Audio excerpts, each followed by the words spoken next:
নরক যন্ত্রণা। হলদিয়ার 14 নম্বর ওয়ার্ডে জলবন্দী শতাধিক পরিবার। হাঁটু জল ঠেলেই কাজে যেতে হচ্ছে সবাইকে। নিত্য জল যন্ত্রণায় হিমশিম দশা। জমা জলের চক্রবুহে গোটা ওয়ার্ড। পাশে পঞ্চায়েত এলাকাতেও কোথাও কোথাও হাঁটু জল। জলবন্দী শতাধিক পরিবার। 2 সপ্তাহ হতে চলল।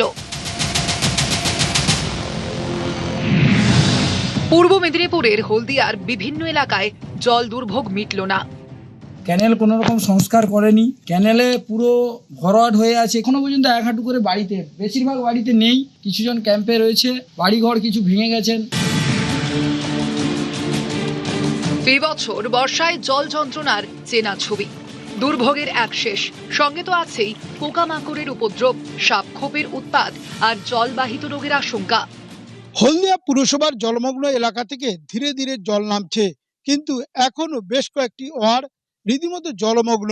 শুধু পুরো এলাকা নয়, একই সঙ্গে সুতাটা কিংবা চৈতন্যপুরের রামপুর এলাকা এবং ব্রজলাল চক সহ বিস্তীর্ণ অঞ্চল যে পঞ্চায়েত এলাকা, সেসব এলাকাতে কিন্তু এখনো জলমগ্ন অবস্থায় রয়েছে বেশ কিছু এলাকা। প্লাবিত এলাকায় ত্রাণ পৌঁছে দেওয়ার কাজ চলছে, কিন্তু এলাকার মানুষ চাইছেন দ্রুত পদক্ষেপ নিতে।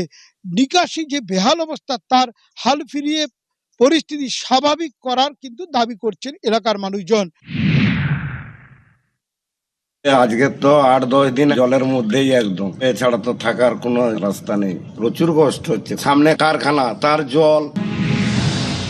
বাংলার অন্যতম শিল্পনগরী হলদিয়া, সেখানে কেন এই পরিস্থিতি? স্থানীয়দের দাবি 2022 সালে পুর বোর্ডের মেয়াদ শেষের পর থেকে আর ভোট হয়নি, ফলে সমস্যা থাকলেও সে কথা শোনার জন্য জনপ্রতিনিধি নেই।